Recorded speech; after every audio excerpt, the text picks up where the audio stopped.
Okay,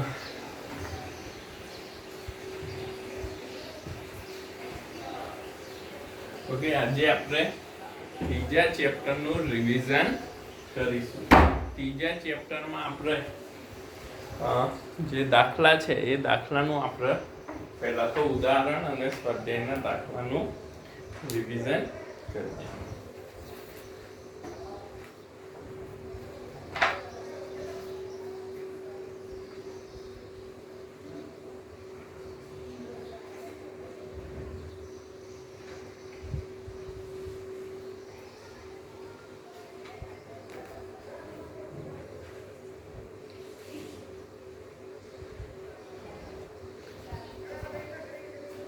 તો પહેલા આપણે ઉદાહરણથી ચાલુ કરીશું.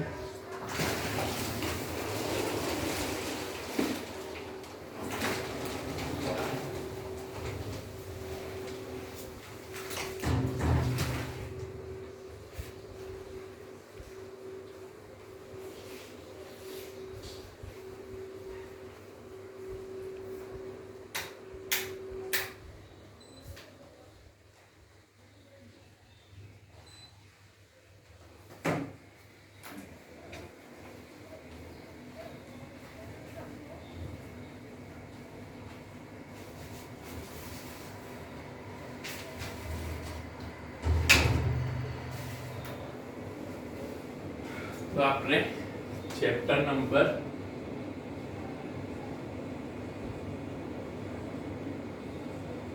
3 અને એમાં ઉદાહરણ 3.1 ની વાત કરીએ.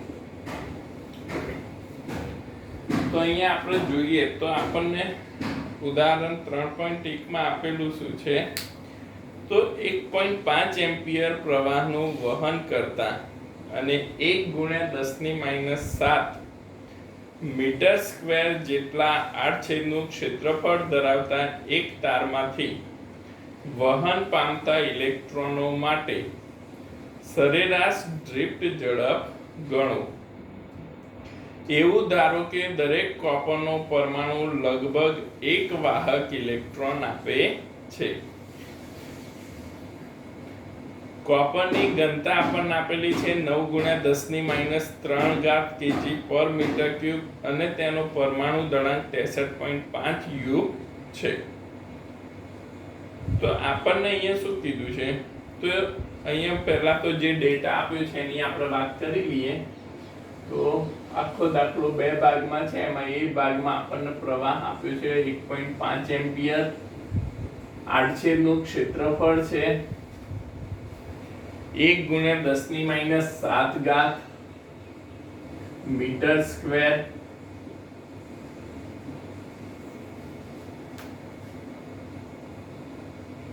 અને એની ઘનતા આપણને આપેલી છે કોપરની ઘનતા, જેને આપણે રો લઈ લઈશું.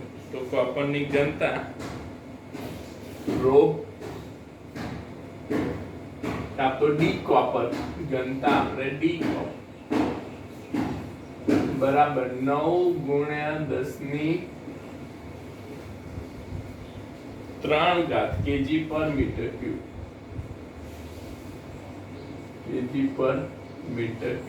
અને એમ કીધું છે કે દરેક કોપરનો પરમાણુ એક વાહક ઇલેક્ટ્રોન આપણને આપે છે. તો અહીંયા આપણને સરેરાશ ઝડપ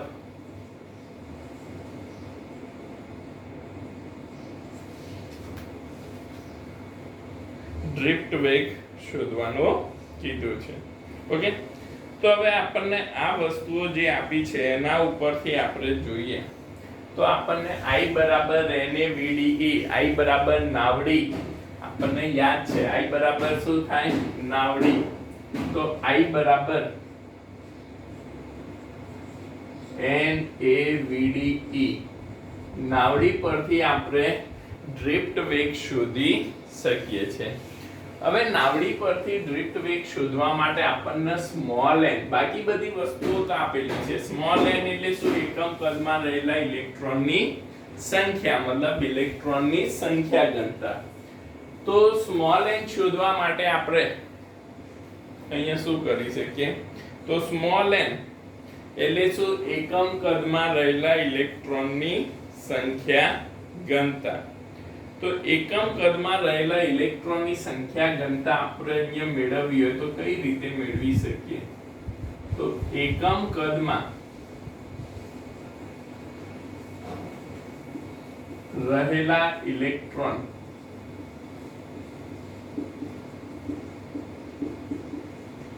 ની સંખ્યા ઘનતા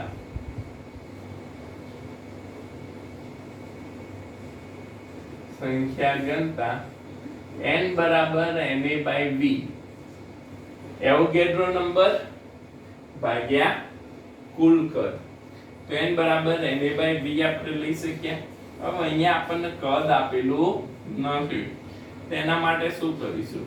તો એવોગેડ્રો નંબર ભાગ્યા દળ અને દળ ભાગ્યા કદ m વડે આપણે ગુણી નાખ્યું અને m વડે આપણે ભાગી નાખ્યું. તો અહીંયા આપણને m/v દળ ભાગ્યા કદ એ તો શું થાય? તો એ તો ઘનતા થશે, દળ ઘનતા. તો Na/m રો રો કા તો અહીંયા આપણે એને d કોપર લીધી છે ઘનતા, તો d કોપર દળ ભાગ્યા કદ એટલે દળ ઘનતા આપણને મળે. હવે આપણે અહીંયા જોઈએ, તમે d કોપર કા તો રો કોઈ પણ વસ્તુ ઉપયોગમાં કોઈ પણ સંજ્ઞા લઈ શકો.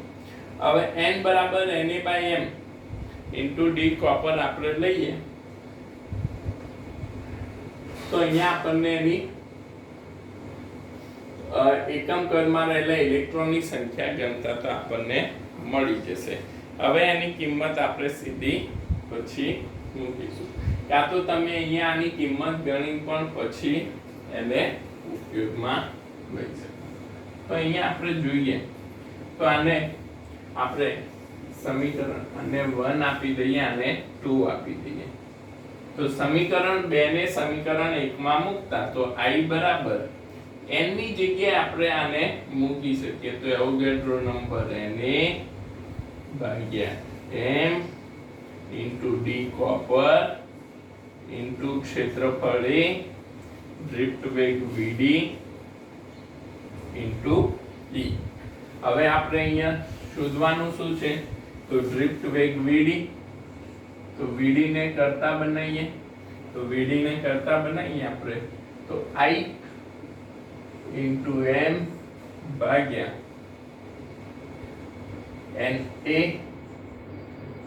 d copper into A into E. હવે આપણે આની કિંમત મૂકીએ તો અહીંયા આપણને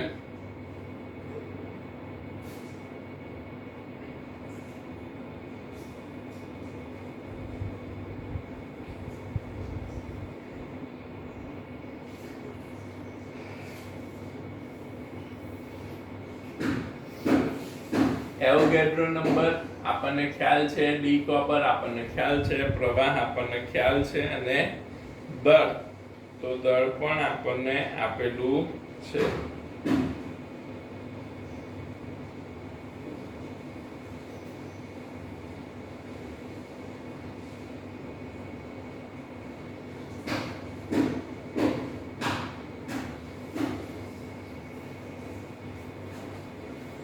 તો BD બરાબર I 1.5 ગુણ્યા 63.5 ગુણ્યા 10 ની માઈનસ 3 ઘાત એવોગેડ્રો નંબર. તો એવોગેડ્રો નંબર 6 × 10⁻23 રાઉન્ડ ફિગર માં લઈશું એટલે કેલ્ક્યુલેશન ઈઝીલી થાય. ડી કોપર 9 × 10 ની 3 ઘાત ક્ષેત્રફળ 10 ની માઈનસ 7 ઘાત અને ઇલેક્ટ્રોન નો વિદ્યુતભાર 1.6 × 10 ની માઈનસ 19 ઘાત. તો ડ્રિફ્ટ વેગ Vd બરાબર જ્યારે આપણે આને સોલ્વ કરીએ તો આપણને ડ્રિફ્ટ વેગ કેટલો 1.1 ગુણ્યા 10 ની 0.11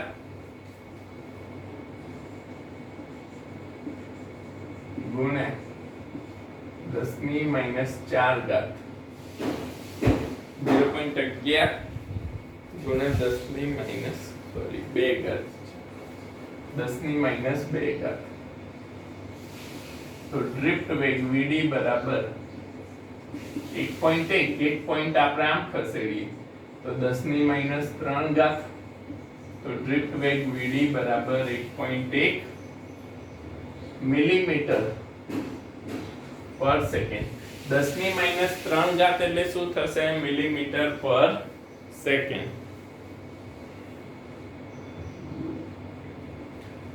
તો આટલો આપણને ડ્રિફ્ટ વેગ મળે છે. અહીંયા ડ્રિફ્ટ વેગ આપણને શું મળશે? 1.1 મિલીમીટર પર સેકન્ડ.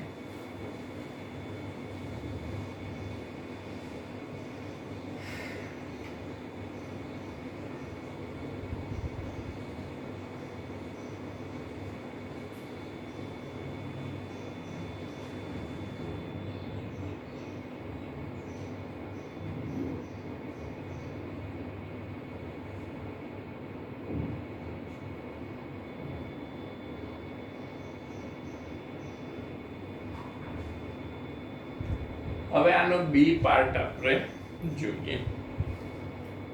ઓકે,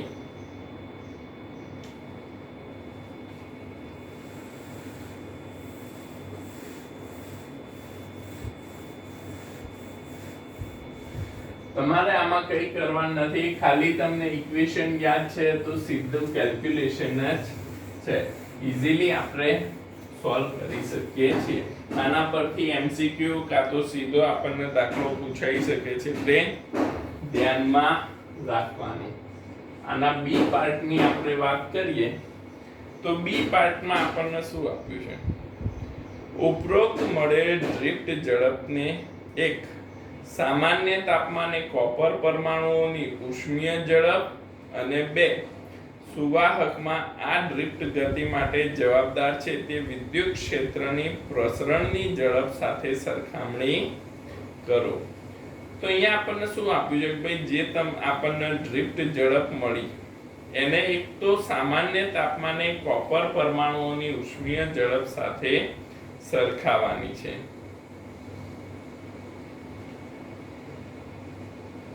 તો અહીંયા આપણે સામાન્ય તાપમાન એટલે કેટલું? તો 227 સામાન્ય તાપમાન. એમાં એ પણ તો સામાન્ય તાપમાન T બરાબર 27 વત્તા 273 300 કેલ્વિન લઈશું. હવે આપણને ઉષ્મીય ઝડપનું ઇક્વેશન યાદ છે. 11મા ધોરણમાં આપણે ભણી ગયા છે. T તાપમાને ઉષ્મીય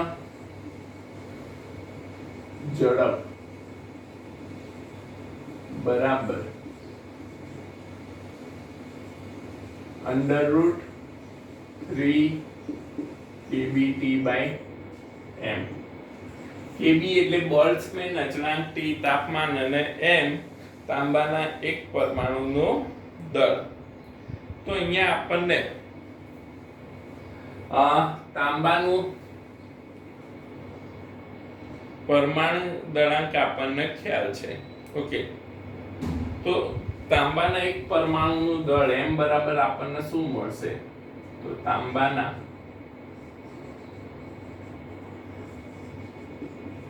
એક પરમાણુનું દળ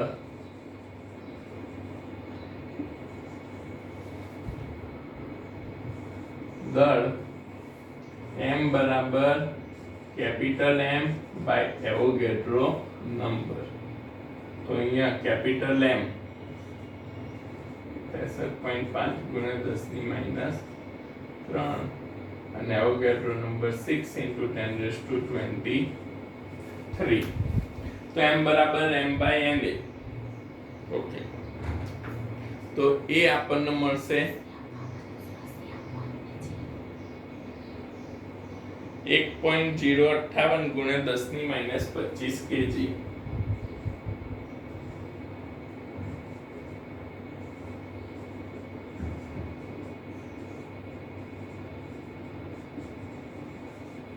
1.058 ગુણ્યા 10⁻25 કેજી આપણને મળશે. હવે આપણે એની કિંમત મૂકીએ આમાં સમીકરણ 1 માં, તો સરેરાશ ઝડપ v બરાબર ઉષ્મી 3 kb. kb આપણને કે 1.38 into 10⁻20 minus 23 1.38 into 10⁻23 into 300 divide by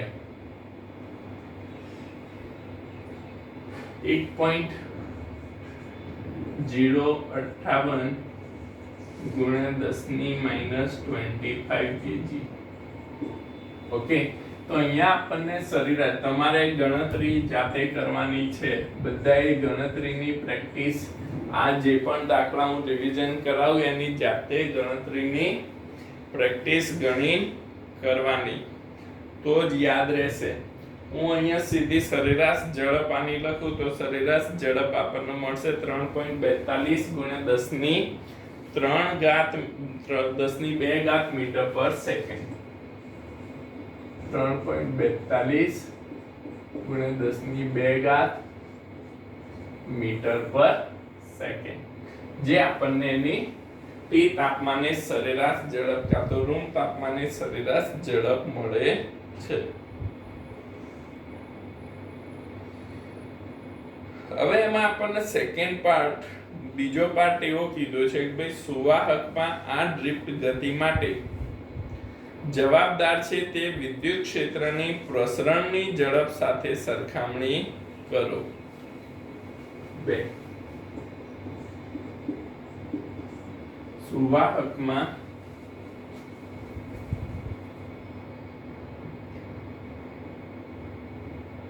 આ ડ્રિફ્ટ ગતિ માટે જવાબદાર છે તે વિદ્યુત ક્ષેત્રની પ્રસરણની ઝડપ સાથે સરખામણી કરો.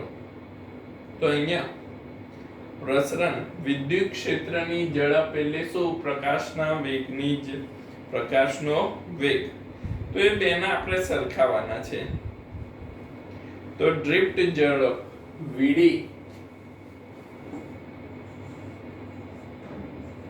by c, તો vd આપણને શું મળ્યું? 1.1 mm પર સેકન્ડ એટલે 10⁻³ મીટર પર સેકન્ડ, અને c 3 into 10⁸ 3 into 10⁸. તો અહીંયા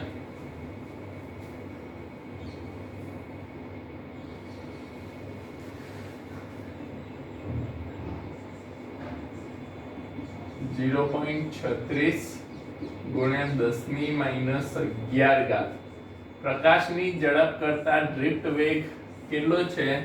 0.36 ગુણ્યા 10⁻11. વિદ્યુત ક્ષેત્રની ઝડપ આપણને ખાલી એટલું આમાં યાદ રાખવાનું કે ભાઈ વિદ્યુત ક્ષેત્રની ઝડપ એટલે પ્રકાશની ઝડપ, અને કેટલી થાય?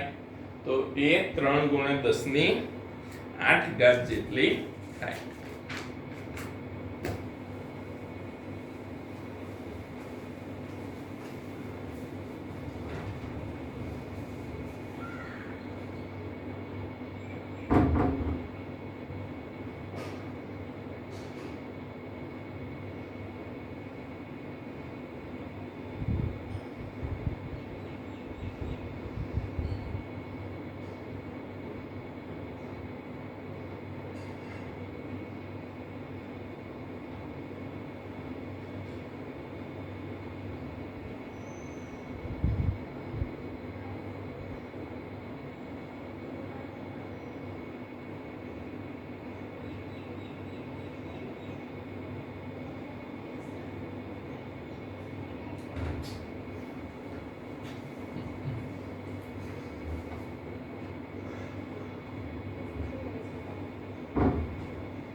હવે આપણે જોઈએ ઉદાહરણ 3.3.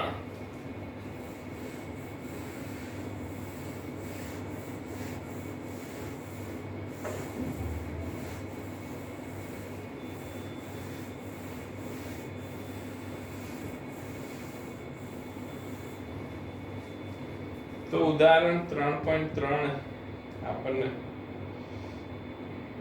તાપમાન અચળાંક ઉપરથી આપેલું છે. તાપમાન અચળાંક વાળો ટોપિક છે, એના દાખલા જેટલા છે બધા મોસ્ટ આઈએમપી છે, ઘણીવાર આપણને પૂછાય છે. તો ઉદાહરણ 3.3 માં આપણને શું કીધું છે એ વસ્તુ આપણે અહીંયા જોઈએ. તો એક ઇલેક્ટ્રિક ટોસ્ટરમાં ગરમ કરવા માટે નિક્રોમ તારનો ઉપયોગ થાય છે. એક ઇલેક્ટ્રિક ટોસ્ટર છે એમાં ગરમ કરવા માટે આપણે શેનો નિક્રોમ તારનો ઉપયોગ થાય છે. જ્યારે તેમાંથી અવગણ્ય પ્રવાહ પસાર કરવામાં આવે છે ત્યારે ઓરડાના તાપમાને તેનો અવરોધ 75.3 ઓહ્મ જેટલો મળે છે. જ્યારે ટોસ્ટરને 230 વોલ્ટના ઉદ્ગમ સાથે જોડવામાં આવે છે ત્યારે અમુક સેકન્ડ બાદ પ્રવાહનું મૂલ્ય 2.68 એમ્પિયર જેટલું સ્થાયી બને છે. તો નિક્રોમ તારનું સ્થાયી તાપમાન કેટલું હશે? અને નિક્રોમ માટે સંકળાયેલ તાપમાનના ગાળા પરના સરેરાશ અવરોધના તાપમાનનું મૂલ્ય, તાપમાન ગુણાંકનું મૂલ્ય 1.70 × 10⁻⁴ ડિગ્રી સેલ્સિયસ ઇન્વર્સ છે. તો અહીંયા આપણને આપેલું છે ભાઈ એક નિક્રોમ નો તાર આપ્યો છે જેનું 27 ડિગ્રી સેલ્સિયસ તાપમાને T1 બરાબર 27 ડિગ્રી સેલ્સિયસ તાપમાને અવરોધ કેટલો? તો અવરોધ R1 બરાબર 75.3 ઓહ્મ છે. આ ક્યારે? જ્યારે એને કોઈ વિદ્યુત સ્થિતિમાન, કોઈ વિદ્યુત સપ્લાય આપ્યો નથી ત્યારે. હવે આને 230 વોલ્ટ V બરાબર 230 વોલ્ટ જોડવામાં આવે છે અને પ્રવાહ I કેટલો પસાર થાય છે? 2.68 એમ્પિયર પ્રવાહ પસાર થાય છે. કેટલો પ્રવાહ પસાર થાય છે? 2.68 એમ્પિયર. અને એનો તાપમાન અચળાંક આપણને આલ્ફા આપેલો છે. તાપમાન અચળાંક આલ્ફા બરાબર 1.70 × 10⁻⁴. 1.70 × 10⁻⁴ ડિગ્રી સેલ્સિયસ ઇન્વર્સ.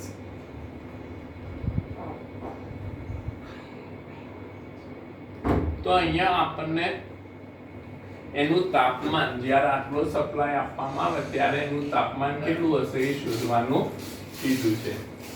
તો તાપમાન શોધવા માટે તો અહીંયા પહેલા તો આપણે શું કરવું પડે? તાપમાન શોધવું હોય તો આપણને એનો અવરોધ ખ્યાલ હોવો જોઈએ. તો પહેલા તો R2 અવરોધ આપણને R1 ખ્યાલ છે. તો R2 જ્યારે એને વિદ્યુત સ્થિતિમાન આપવામાં આવે છે કેટલો? 230 અને પ્રવાહ કેટલો? 2.68. ઓહ્મનો નિયમ R બરાબર V/I. R બરાબર V/I. તો R2 આપણને અહીંયા મળશે 85.8 ઓહ્મ. 85.8 ઓહ્મ R2 મળે છે.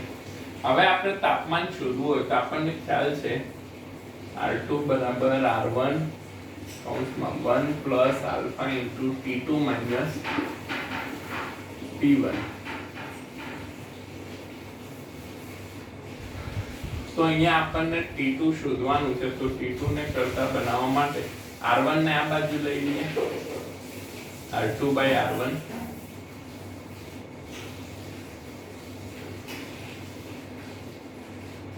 માઇનસ આલ્ફા બરાબર alpha into T2 minus T1. તો અહીંયા R2 આપણને કેટલું આપ્યું છે 85.8, R1 75.3 -1 ઇન્ટુ આલ્ફા 1.70 ગુણ્યા 10⁻⁴ T2 - T1 તો 85.8 ભાગ્યા 75.3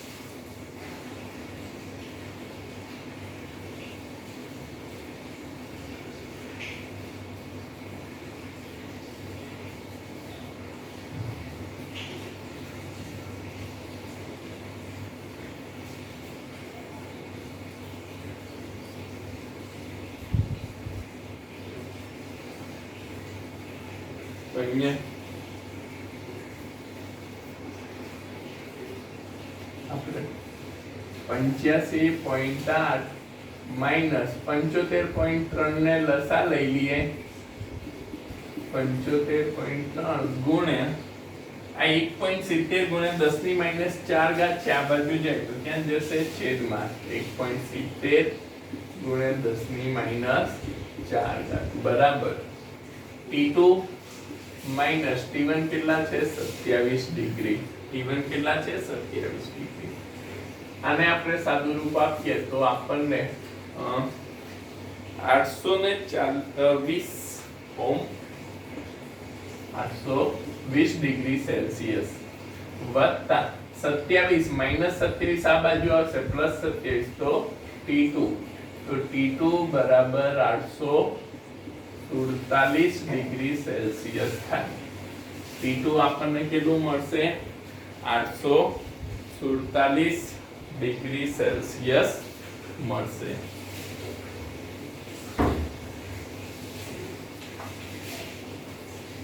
તો આ રીતે આપણે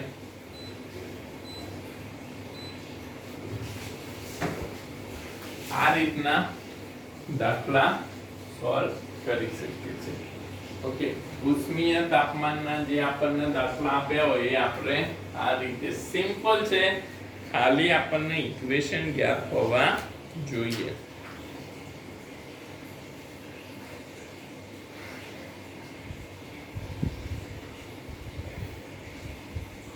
ઉદાહરણ 3.4 તમારે સેલ્ફ પ્રેક્ટિસ કરવાની છે આપણે નેક્સ્ટ જોઈએ ઉદાહરણ 3.5 ઉદાહરણ 3.4 તમારે સેલ્ફ પ્રેક્ટિસ કરવાની છે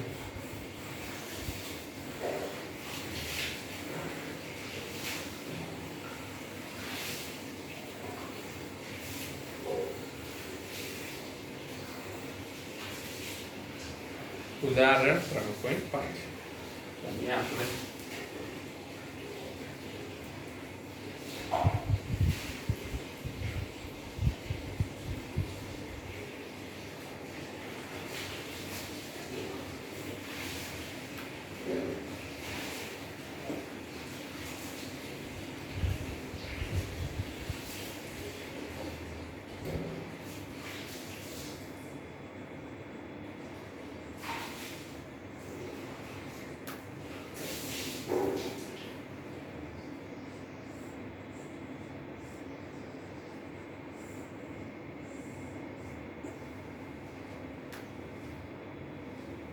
सोल वोल्ट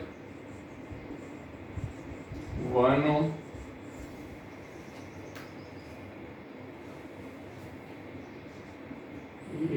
बी सी ने बी 4 ओम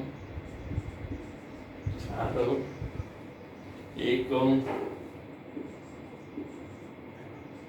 12 ओम અને 6 ओम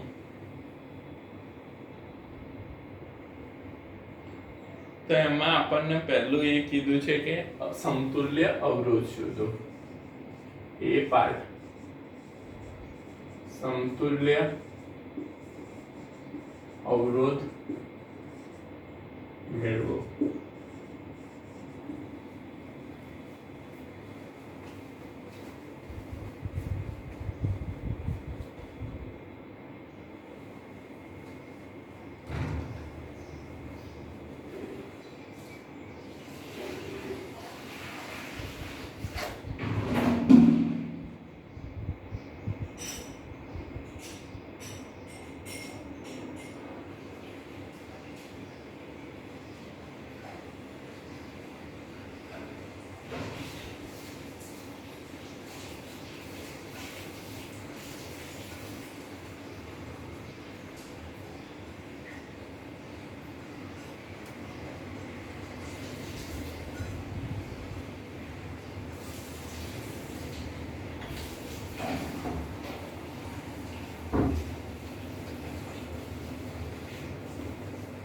તો સમતુલ્ય અવરોધ એટલે આપણને શું મળે? તો R બરાબર RAB વત્તા RBC વત્તા RCD કે ભાઈ જે AB BC અને CD વચ્ચેનો અવરોધ છે એ અવરોધોનો અહીંયા શું થશે? સરવાળો થશે.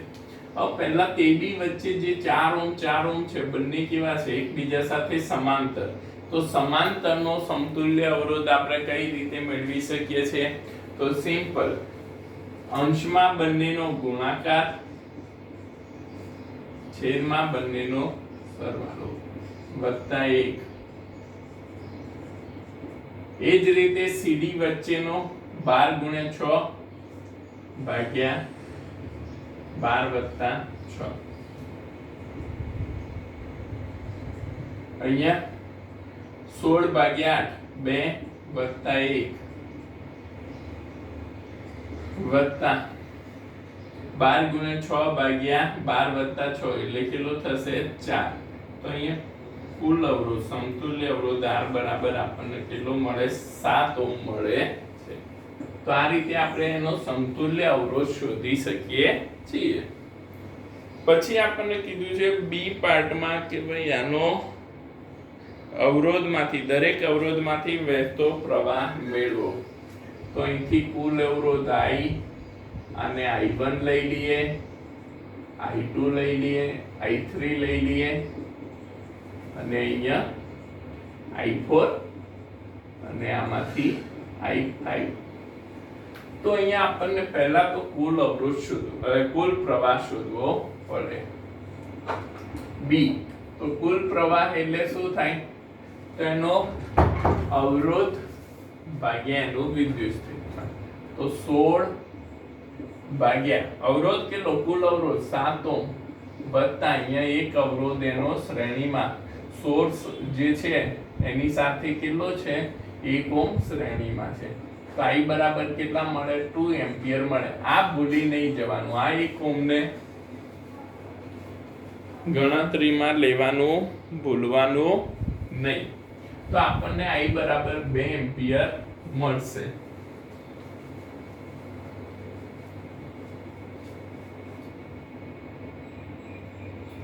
હવે દરેક અવરોધમાંથી પસાર થતો પ્રવાહ કીધો છે. તો અહીંયા દરેક અવરોધમાંથી પસાર થતો પ્રવાહ આપણે શોધો, મતલબ કે આપણે I1 I2 I3 I4 અને I5 શોધવાનો. હવે આપણને એક વસ્તુ ખ્યાલ છે કે ભાઈ જ્યારે અવરોધો સમાંતરમાં હોય ત્યારે વિદ્યુત સ્થિતિમાન એમની આગળનો વિદ્યુત સ્થિતિમાન કેવો હોય? સમાન હોય. તો A અને B માટે AB વચ્ચેના અવરોધ માટે 4 ઓહ્મ ગુણ્યા I1 4 ઓહ્મ ગુણ્યા I2. તો 4 4 કેન્સલ, મતલબ I1 બરાબર શું થાય? તો I1 બરાબર I2 થાય. કેવું? સમાન વિદ્યુત સ્થિતિમાન. સમાન વિદ્યુત સ્થિતિમાન એટલે વિદ્યુત સ્થિતિ અવરોધ ગુણ્યા પ્રવાહ એટલે વિદ્યુત સ્થિતિમાન અવરોધ ગુણ્યા પ્રવાહ. હવે અહીંયા આપણે જોઈએ તો I છે, I પ્રવાહ એ I1 અને I2 માં વિભાજિત થાય છે, મતલબ I બરાબર I1 પ્લસ I2 લખી શકીએ આપણે. પણ અહીંયા I1 અને I2 તો કેવા છે? સમાન. એટલે I બરાબર 2I1. તો I1 બરાબર I/2. તો 2 એમ્પિયર ભાગ્યા 2 બરાબર 1 એમ્પિયર મળે. તો I1 બરાબર I2 બરાબર 1 એમ્પિયર. I1 બરાબર I2 બરાબર 1 એમ્પિયર. હવે અહીંથી આગળ જઈએ તો I3 પ્રવાહ ક્યાંથી પસાર થાય છે? 1 ઓહ્મ માંથી BC. હવે જેટલો I પ્રવાહ છે એ અહીંયા વિભાજિત થયો, પાછો અહીંયા શું થઈ જશે? ભેગો થઈ જશે. અહીંયા શું થઈ જશે? B જંક્શન આગળ ભેગો એટલે કેટલો થઈ જાય? I જેટલો. તો BC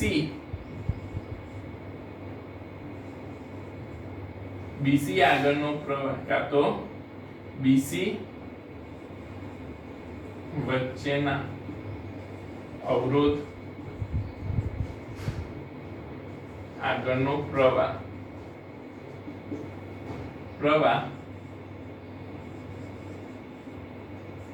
I3 બરાબર I બરાબર કેટલો થાય તો 2 એમ્પિયર. I3 બરાબર I બરાબર 2 એમ્પિયર. તો આપણને BC વચ્ચેનો પ્રવાહ પણ મળી ગયો. હવે આપણે C અને D વચ્ચેનો પ્રવાહ મેળવીએ. તો C અને D વચ્ચેના પ્રવાહ માટે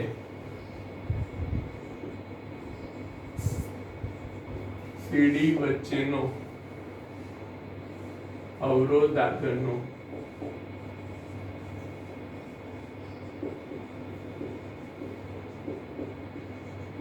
પ્રવાહ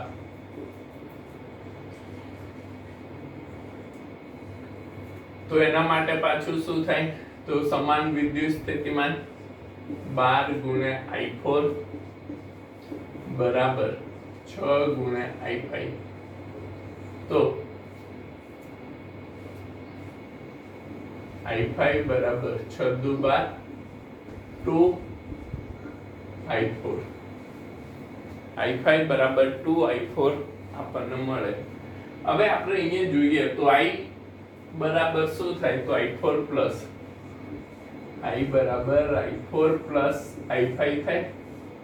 બંનેનો સરવાળો થશે. અહીંયા જેટલો પ્રવાહ I આવે છે એ I3 છે અને I3 છે એ અહીંયા I4 અને I5 માં વિભાજિત થાય એટલે I3 બરાબર તો I છે એટલે આપણે I બરાબર I4 પ્લસ I5 લખી શકીએ. તો અહીંયા I બરાબર I5 કેટલા છે 2I4 એટલે અહીંયા કેટલા થશે 2I4 પ્લસ I4 3I4. તો I4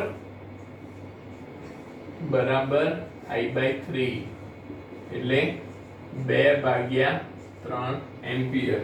I4 કેટલું થશે 2/3 એમ્પિયર. અને I5 બરાબર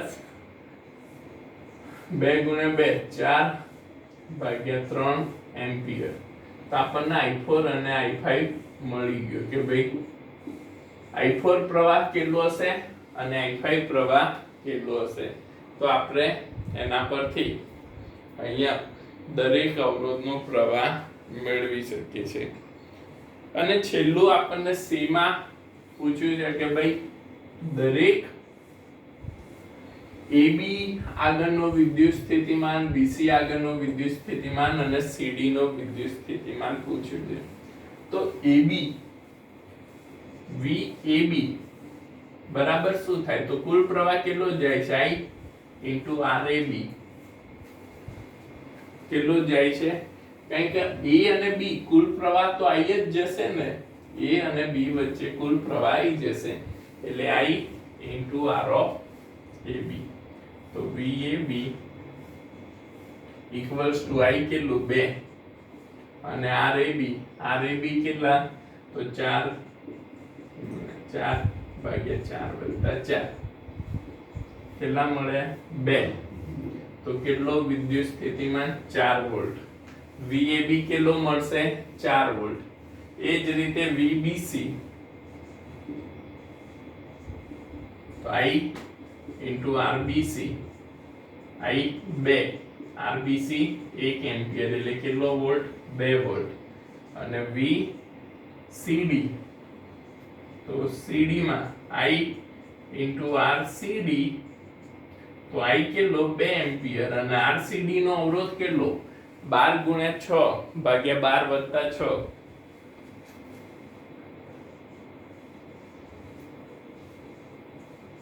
ભાગ્યા 12 વત્તા 6 તો એ કેટલો મળશે VCD બરાબર 4 દુ 8 વોલ્ટ મળે. VCD કેટલો મળશે 8 વોલ્ટ મળશે. તો અહીંયા આપણને દરેક અવરોધ આગળનો પ્રવાહ અને દરેક અવરોધ આગળનો વિદ્યુત સ્થિતિમાન આપણે મેળવી શકીએ છીએ. ઓકે, આનાથી આગળના દાખલા છે એ આપણે નેક્સ્ટ ક્લાસમાં રિવિઝન કરીશું.